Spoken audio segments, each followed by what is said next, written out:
सभी बच्चों को मेरा नमस्कार। मैं अनुज तोमर। आज हम हिंदी का दूसरा टॉपिक लेके आए हैं और वो है संधि। संधि आप पढ़ते होंगे, बहुत डिटेल में पढ़ते होंगे, जो भी पढ़ाते होंगे बहुत डिटेल में पढ़ाते होंगे। हमें ऐसे नहीं पढ़ना बच्चों, हमें ज्ञानी नहीं बनना, हमें निकालना है अपने पेपर में अपना काम। हमारा काम हो जाए किसी भी तरीके से, चाहे कम पढ़ना पड़े या कुछ शॉर्ट में कुछ सीखना पड़े या थोड़ी प्रैक्टिस करनी पड़े, तो हम संधि में जो भी क्वेश्चन बनते हैं उनको थोड़ी समझ से ही ज्यादा उसमें करने की कोशिश करेंगे। तो हम संधि का जो है ज्यादा से ज्यादा जो टॉपिक है कम से कम समय में ज्यादा से ज्यादा करने की कोशिश करेंगे। तो शुरू करते हैं संधि। पहला तो क्वेश्चन यही आता है कि संधि की परिभाषा क्या है। तो संधि की परिभाषा क्या है, तो सीधे से शब्दों में याद रखना है कि वर्णों के मेल से जो शब्द में विकार उत्पन्न होता है, वर्णों के मेल से जो शब्द में विकार उत्पन्न होता है उसे ही क्या कहते हैं, संधि कहते हैं। अगर संधि की परिभाषा पूछी जाए तो यहां से यही लगाना है कि वर्णों के मेल से जो विकार उत्पन्न होता है उसे संधि कहते हैं, या कह सकते हैं दो पास पास के शब्द। जैसे हमने कहा कि विद्या प्लस आल्य, दो पास पास के शब्द, उनमें से प्रथम शब्द कौन सा हुआ, विद्या। द्वितीय शब्द कौन सा हुआ, आल्य। प्रथम शब्द का अंतिम वर्ण, प्रथम शब्द का अंतिम वर्ण और द्वितीय शब्द का प्रथम वर्ण आपस में मिलकर जो विकार उत्पन्न करते हैं शब्द में, वही क्या कहलाता है, संधि कहलाता है। और विकार का अर्थ क्या होता है, परिवर्तन।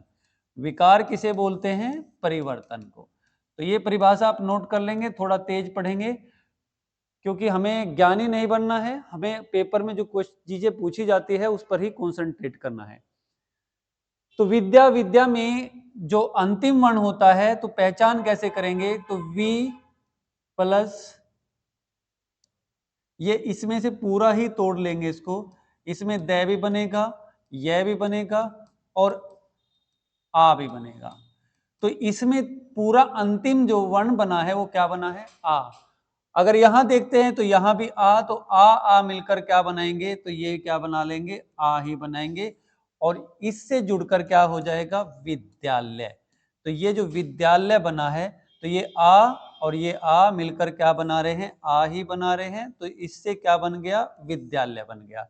यहाँ विद्या का अर्थ होता है ज्ञान, और यहाँ आल्य का अर्थ क्या होता है, स्थान। विद्या का लेने का स्थान, तो उसे हमने आपस में मिलाया, उन वर्णों को आपस में मिला तो एक विकार उत्पन्न हुआ, एक परिवर्तन हुआ, तो उससे एक नया शब्द का निर्माण हुआ जिसे हम क्या कहते हैं, विद्यालय। तो अब यहां से अगला क्वेश्चन, ज्यादा टाइम जो है बेकार की चीजों पे नहीं वेस्ट करेंगे। तो संधि से दूसरा जो क्वेश्चन बनता है, एक तो पहला तो ये हुआ कि इसकी परिभाषा, दूसरा जो क्वेश्चन बनता है कि कहता है कि संधि के प्रकार बताइए कि संधि कितने प्रकार की होती है। तो हम कहेंगे संधि के जो प्रकार होते हैं वे तीन प्रकार होते हैं। एक होता है स्वर संधि, दूसरा होता है व्यंजन संधि और तीसरा होता है विसर्ग संधि। अब यहां से इसकी परिभाषा, स्वर संधि की परिभाषा क्या है। स्वर संधि की परिभाषा क्या होती है, जहां दो शब्द में से प्रथम शब्द का अंतिम वर्ण, दूसरे शब्द का प्रथम वर्ण, दोनों आपस में मिलकर जो विकार उत्पन्न करते हैं तो वे क्या कहलाते हैं, संधि कहलाते हैं। अगर वे दोनों स्वर है तो वो स्वर संधि, और वे उनमें से एक व्यंजन है तो व्यंजन संधि, और उनमें से एक विसर्ग है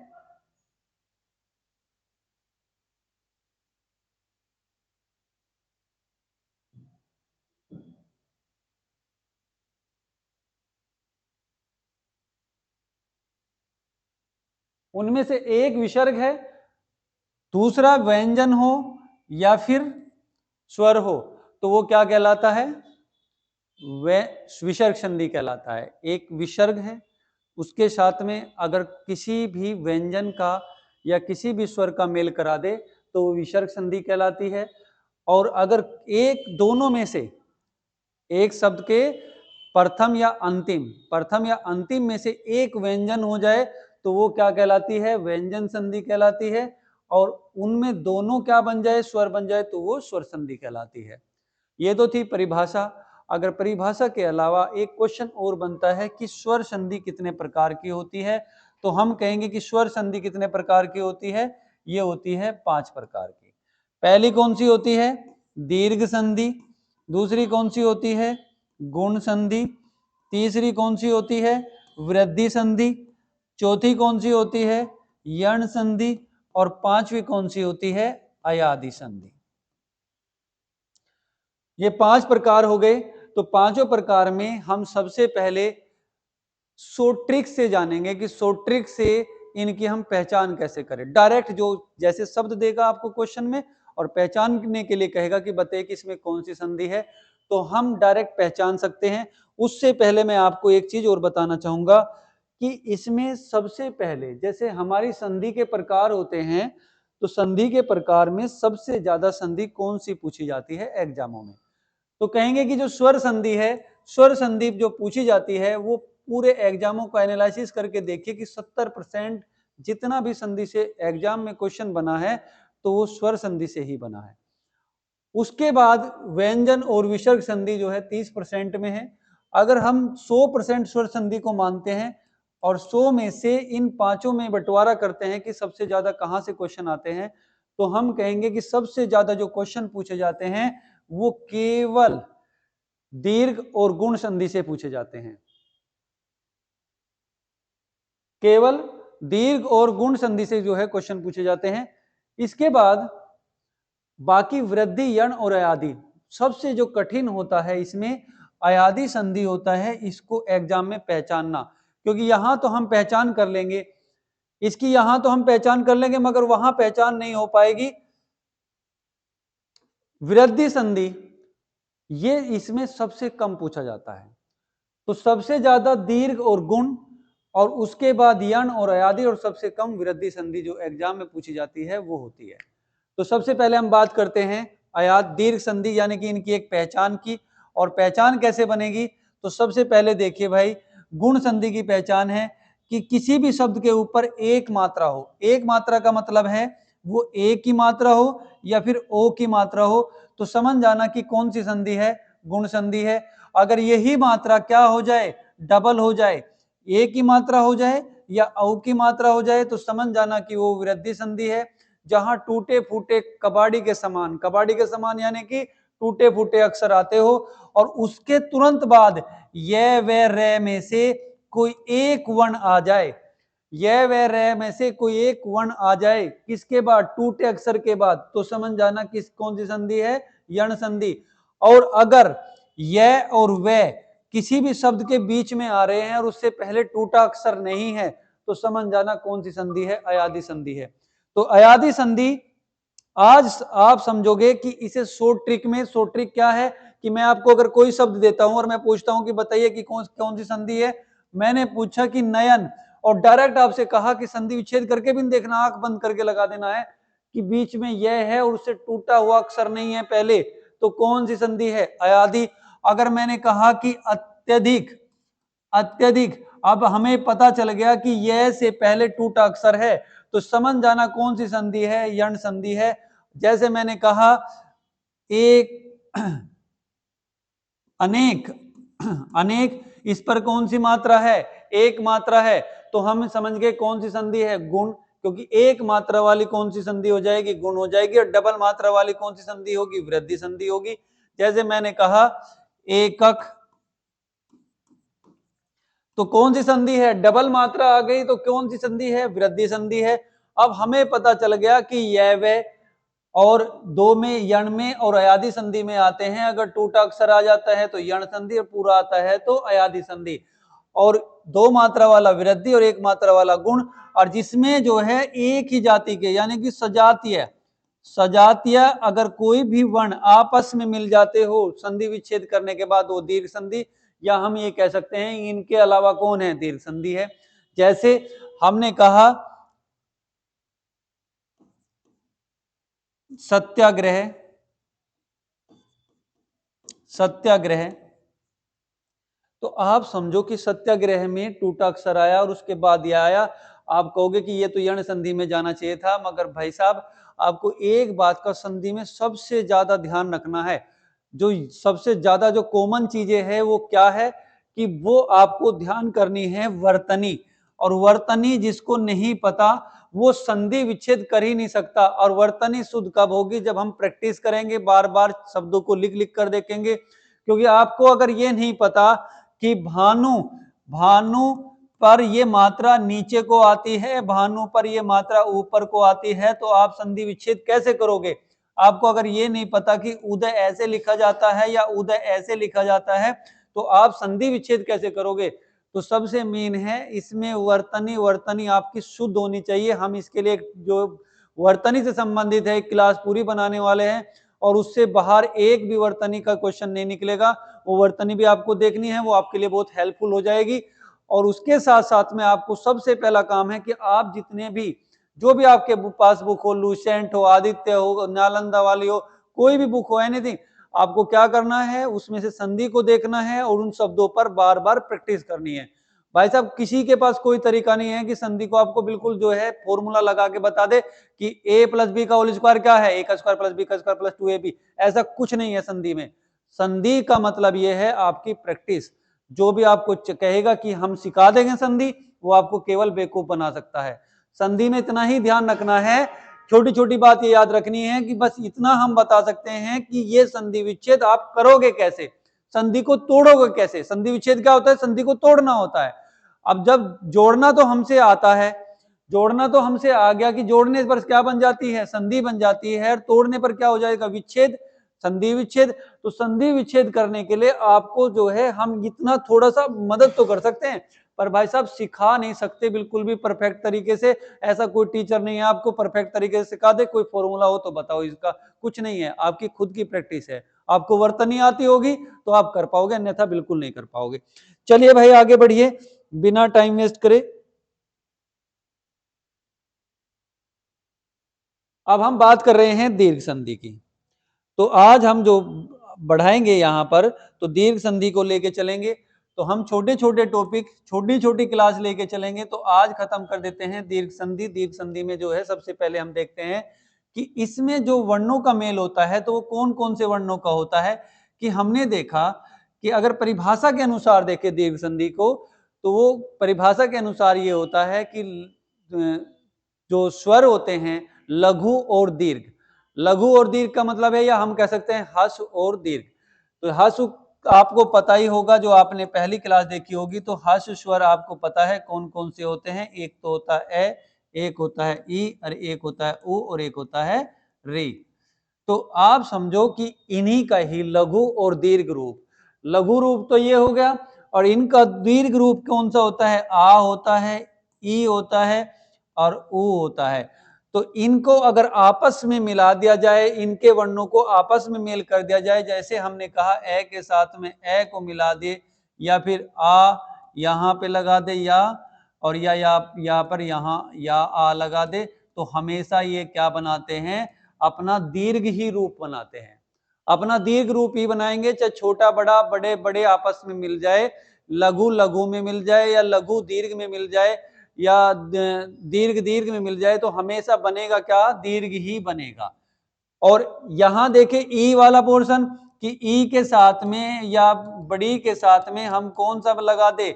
लघु या दीर्घ। ई का रूप कौन सा? लघु या दीर्घ। तो हमेशा दीर्घ ही रूप बना के चलेगा। तो आपको सबसे पहले तो इनका मेल आना चाहिए कि ये मेल कैसे होता है, क्योंकि यूपी कांस्टेबल में ये भी मेल आ जाता है। आपसे पूछ लेगा कि इनका आपस का मेल क्या कहलाता है, या इनकी संधि बताइए क्या होती है। और ऐसे भी कर देगा कि इसका संधि विच्छेद करिए क्या होता है। तो आपको पता होना चाहिए कि इसका संधि विच्छेद क्या बनेगा, कि दोनों एक ही फैमिली के बनेंगे। और जैसे हमने देखा री, री लिखा तो जो है इसमें भी आप देखोगे कि री के साथ में क्या मिलेगा? री ही मिलेगा। और री में लघु दीर्घ कुछ नहीं होता, ये री होता है। और ये क्या बनाएगा? ये री ही बनाएगा, इससे री ही बनेगा। इससे भी बताऊंगा कौन सा शब्द आएगा। तो अभी हमने देखा कि आ आपस में मिलकर आ बनाते हैं, ई मिलकर आपस में ई बनाते हैं, और उ मिलकर क्या बनाएंगे? जिसका दीर्घ रूप ही बनाएंगे। तो इसके लिए हम कुछ प्रैक्टिस लगाते हैं कुछ शब्दों पर। देखिए कौन कौन से शब्द है, कुछ ठीक ठाक शब्द निकालेंगे हम अपने पास से। एक जैसे दिया है वेदांत, आप सबसे पहले अपनी अपनी जो है बना के देखिए वेदांत में कुछ शब्द लिख रखे हैं, मैं आपको लिखवाता हूं। सत्यार्थी, जिनका संधि विच्छेद आपको करना है। रामायण,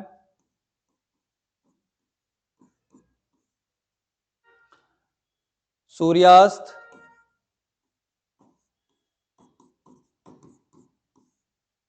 सूर्यास्त, हिमालय शिवालय, हिमालय और शिवालय। ये कुछ शब्द मैं आपको लिख के दिखा रहा हूं कि इनसे संधि विच्छेद आप कैसे करोगे। तो आपसे पूछ लिया जाए कि वेदांत का संधि विच्छेद करिए तो आप क्या करोगे, तो सबसे पहले यहां से तोड़ोगे इसको, कि हमें पता चल गया कि यहां पर क्या बना है, आ बना है। और जब हम यहां से संधि को तोड़ते हैं तो वे प्लस द, तो आपने देखा कि ये वेद बन गया। अगर आप इसको वेदा कर दोगे तो वेदा कोई जो शब्द होता है अर्थपूर्ण वो नहीं बनता वेदा। तो हमें पता चल गया कि वेद जो बनता है, क्योंकि वेदा वर्तनी में आ गया कि वेदा कुछ शब्द नहीं है, गलत लिखा हुआ है।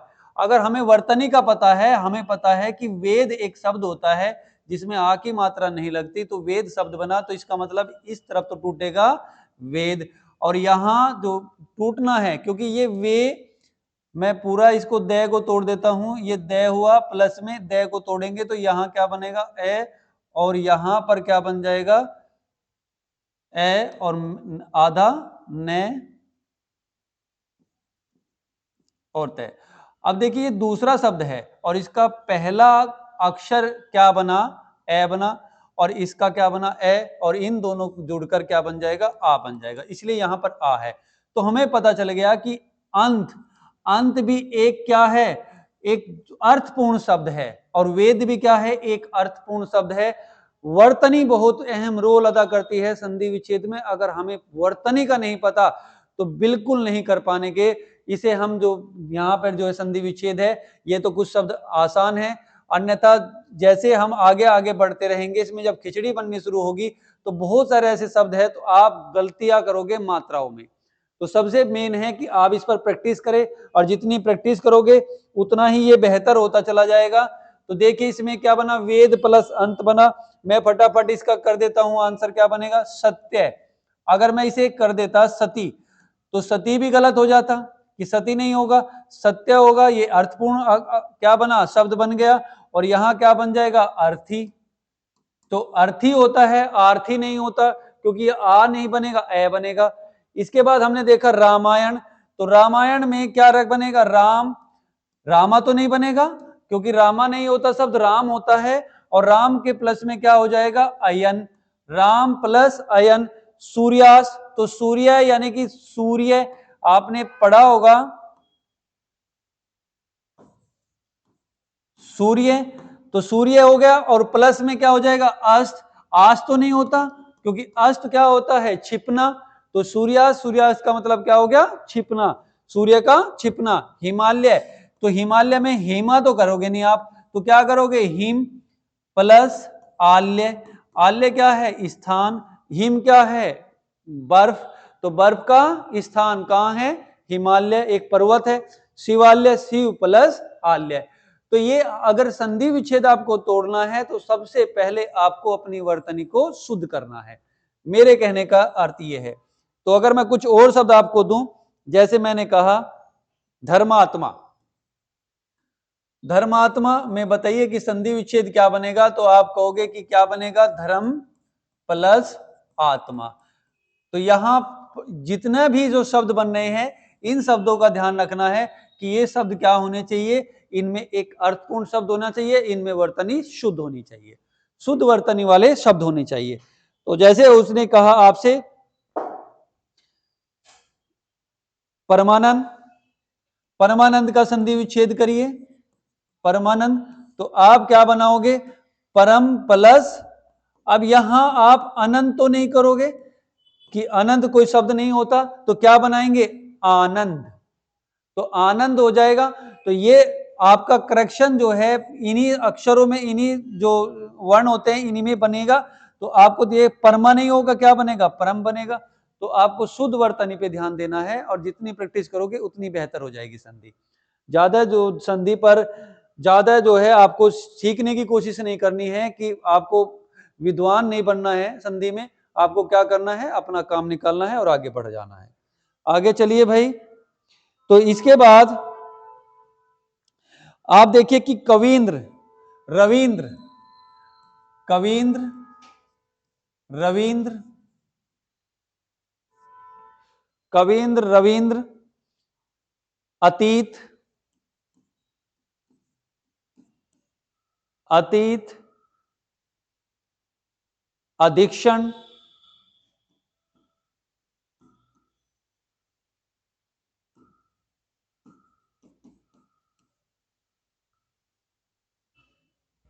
अधिक्षण, हरीश। तो बनाइए संधि विच्छेद क्या बनेगा भाई। तो हमने देखा कि कवींद्र, कवींद्र में जब हम संधि विच्छेद करेंगे तो हमें पता है कै भी आएगा, वह भी आएगा, और हमें पता है कि ई की मात्रा है तो ई की मात्रा लगेगी, या तो छोटी लगे या बड़ी लगे। तो हमें पता है कि छोटी लगाएंगे तो कवि बनेगा, तो कवि की जो स्पेलिंग है वो मिस्टेक हो जाएगी, वर्तनी है वो अशुद्ध हो जाएगी। तो शुद्ध वर्तनी के लिए हम क्या करेंगे, छोटी ई की मात्रा लगा देंगे तो क्या बन गया, कवि। और इधर क्या हो जाएगा, इंद्र। तो इंद्र में जो है कौन सा ई बनता है, छोटे वाला बनता है। इसकी एक मैं पहचान बताऊंगा, अभी आगे देखना। रविंद्र, रवि, रवि कैसे बनेगा, रवि छोटी लगेगी या बड़ी लगेगी, आप बड़ी लगा के देख लो कि जो है क्या शब्द बनता है, नहीं बनता। तो रवि प्लस क्या बन जाएगा, इंद्र। इसके बाद कहता है अतीत, तो यहां क्या बनेगा, अति प्लस, अति प्लस ईत। इसके बाद आता है अधिक्षण, अधि प्लस ईक्षण। और इसके बाद आता है हरीश, हरि प्लस ईश। अब ये देखिए कि यहां बड़ी ई की मात्रा आ गई, तो जहां आपको ये शय दिख जाएगा, कौन से वाला, बड़े वाला शय। तीनों शय में जो शय बड़े वाला होता है, एक छोटा एक बड़ा, तो इस शय के साथ में हमेशा बड़ी ई ही आएगी, कहीं भी संधि विच्छेद करो। जैसे मैंने कहा गिरीश, तो गिरीश में आप संधि विच्छेद करोगे तो हमें पता चल गया कि गिरी में तो छोटी ई की मात्रा लगेगी, मगर इसके साथ में शय के साथ में कौन सा ई आ जाएगा, बड़ा ई आ जाएगा, तो क्या बन गया, गिरीश। और इससे ईश का मतलब क्या होता है, भगवान, और गिरी का होता है पर्वत। तो हमें ये पता चल गया कि हमें सबसे पहले क्या करना है, इन शब्दों पर संधि विच्छेद कर करके प्रैक्टिस करनी है, और अपने संधि विच्छेद को आगे जो है अच्छा करना है। जितनी आप प्रैक्टिस करोगे उतनी ही अच्छी होती चली जाएगी। तो हम आज यहीं रोकेंगे इसको, और कल फिर जो स्वर संधि से संबंधित जो है और सारे शब्दों को लेकर आऊंगा। मैं आपको एक पीडीएफ दिखाऊंगा कल, यहाँ पर आपको उस संधि से शब्दों से आप अगर आप प्रैक्टिस करोगे तो एक भी शब्द उनमें से बाहर नहीं निकलेगा। ज्यादा से ज्यादा शब्दों की प्रैक्टिस करवाऊंगा भाई, और ज्यादा से ज्यादा आप जुड़े रहिए और ज्यादा से ज्यादा शेयर करिए वीडियो को। पसंद आए तो लाइक भी कर दीजिए।